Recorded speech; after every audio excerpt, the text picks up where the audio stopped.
Hello, boys and girls. Mr. Mousean. Can't believe we are on week 6 already.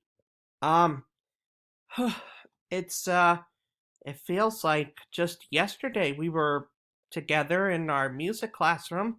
Time really is starting to fly by. But like I said, hopefully we will be together soon at some point. When that is, who knows? But in the meantime, I hope you've all been staying safe and healthy right now and have been taking the chance to go out and enjoy this beautiful weather.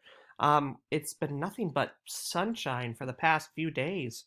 So when you're not in class or having to work on homework, please go outside and enjoy this time. Enjoy the weather, okay?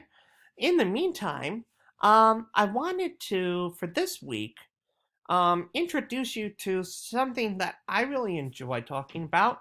Normally, I start this topic with second grade, but I'm going to start it with you because it's a fun topic, and the people that I'm going to introduce you to are people that are really important to the music world. So, we are going to learn about composers. Now, you probably hear that word and you're like, composers? Well, composers are like that guy in the picture there who's waving his arms so fast it's probably making you dizzy at this point. I know, even as I'm looking at it, it's making my head go, whoa, oh, he's moving so quickly. So, here we go.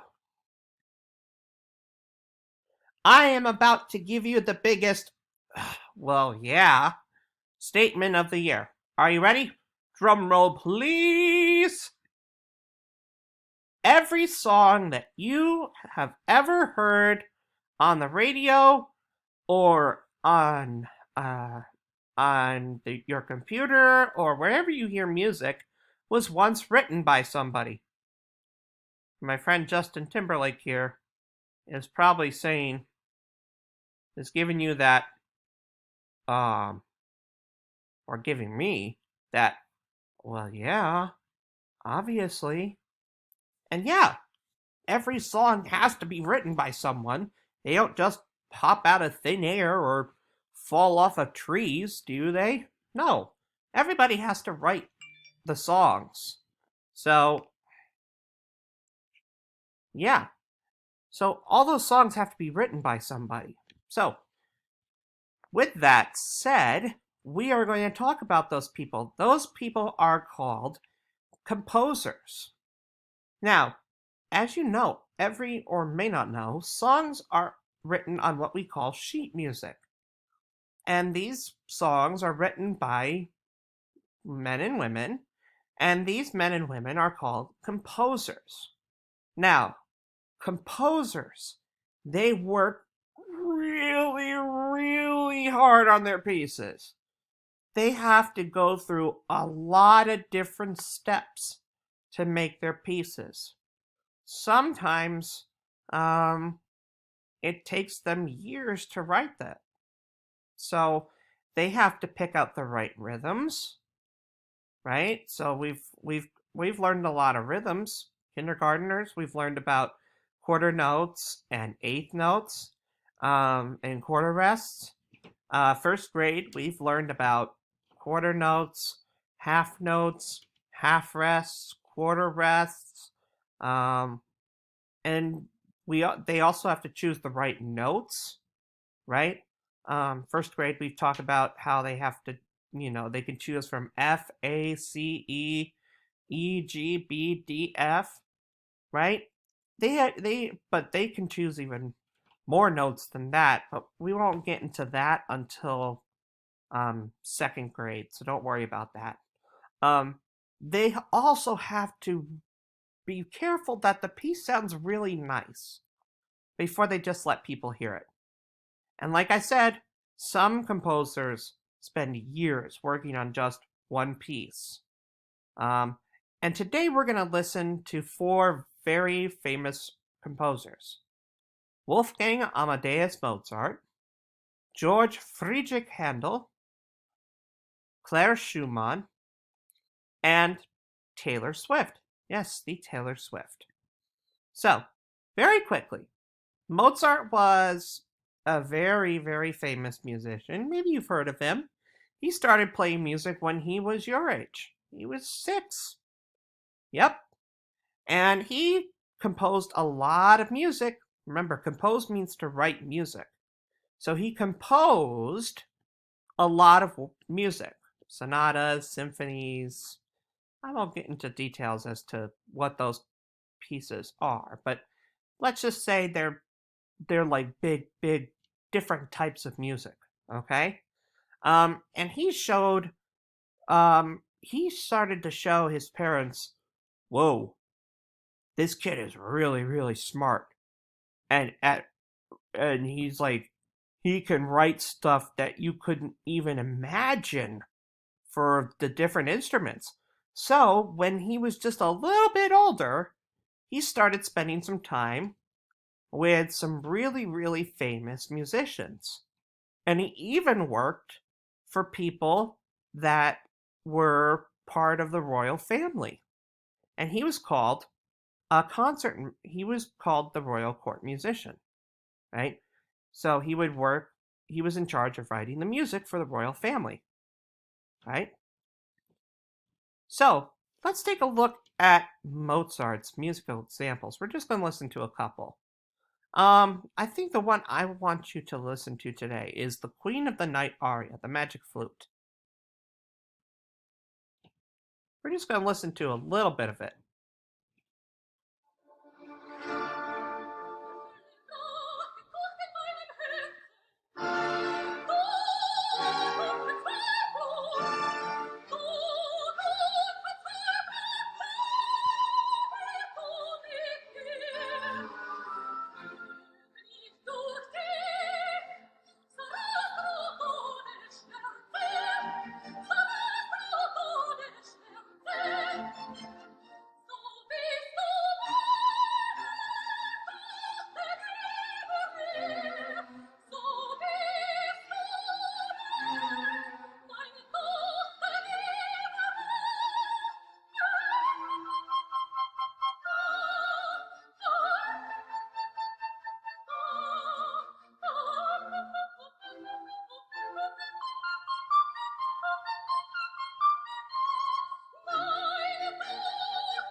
Now, if you were to ask me what she just sang, honestly, it's been so long since I've heard that song.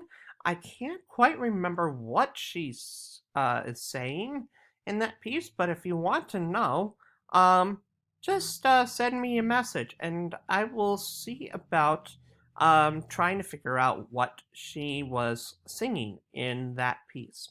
All right, going back. I do want to listen to one more piece by Mozart.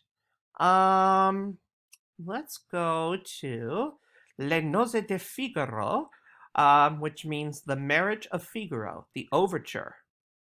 Now, this was a very famous opera, and an opera is a piece, it's kind of like a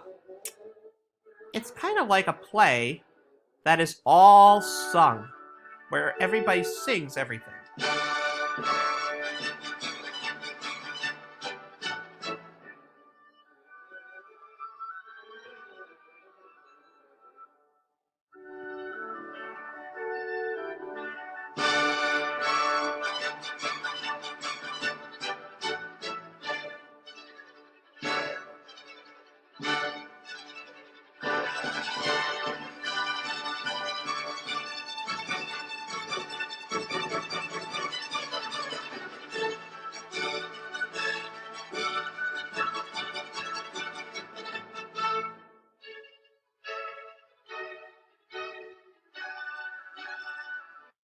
Personally, I've always liked the Le Nozze di Figaro, um, and the overture to to that opera because it really kind of gets you in the mood. It's very exciting. It's very fast. It's very, I don't know, just, it's just like, yeah, this is fun. This piece is a lot of fun. I want to listen to this, you know? And that's a lot of what Mozart wrote. He wrote a lot of music that made you want to get up and just like, yeah, this music's fun. Speaking of composers that made music that was really exciting, we're going to go to another man that I really respect as a composer, and that was George Friedrich Handel. He was born in Germany, and you might have heard of these two pieces, and or maybe not. And if you haven't, that's okay. But he is famous for the Messiah and his coronation anthem. We're going to listen to those in a minute. And he wrote his music for the King George I of England. So he was a royal musician as well. But he also wrote for other kings and queens. And a lot of his music is written for choruses. Now, remember, first grade, remember we talked about choruses are people who come together, groups of singers who sing music together, right? Yeah, remember we took a look at all the different we looked at some of the choruses, right? Like the Mormon Tabernacle Choir is one of the most famous choirs in the entire world. We listened to them a little bit, right? So, so he wrote pieces for those kinds of choirs. Pretty cool, right? But that choir wasn't around at that time. So, this is probably one of his most famous pieces from that work, The Messiah. Skip ahead a little bit. Whoop, skip too far.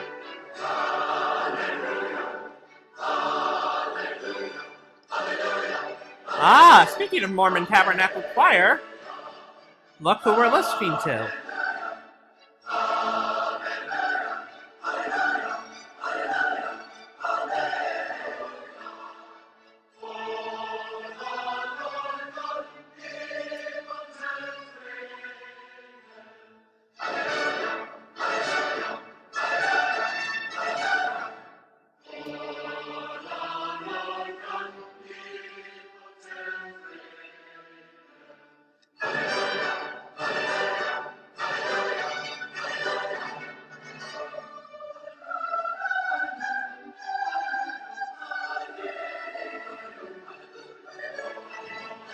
Did you see the size of that choir? Oh my goodness, there has to be at least 200 to maybe 300 people in that choir alone. Um, and like I said, that piece, the Hallelujah Chorus, that is one of Handel's most famous pieces in the world. And then his next most famous piece, would be this one.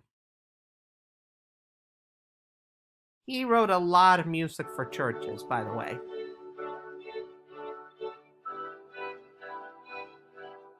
Gonna skip ahead a little bit. It's a very long introduction. Trying to remember when it comes in. Here we go.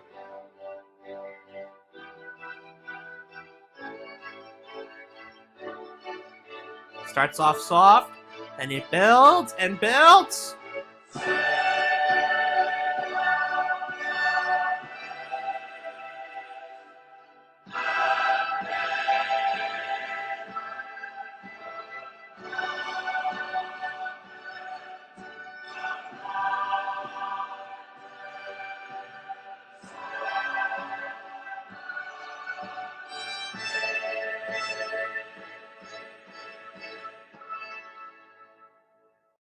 So, I know we didn't get to Taylor Swift today, or the other composer, I think it was Clara Schumann, but we will finish that up next week, and we will also be talking about how to listen and talk about music, or talk about what you hear with music a little bit better, because we've done it before. But I want to give you some more tools on how to do that next week. So again, I hope everybody's doing well, And please take the time to go out and enjoy this beautiful weather. And feel free to always email me and let me know how you're doing. Okay? Stay healthy, stay safe, and talk to you soon. Bye.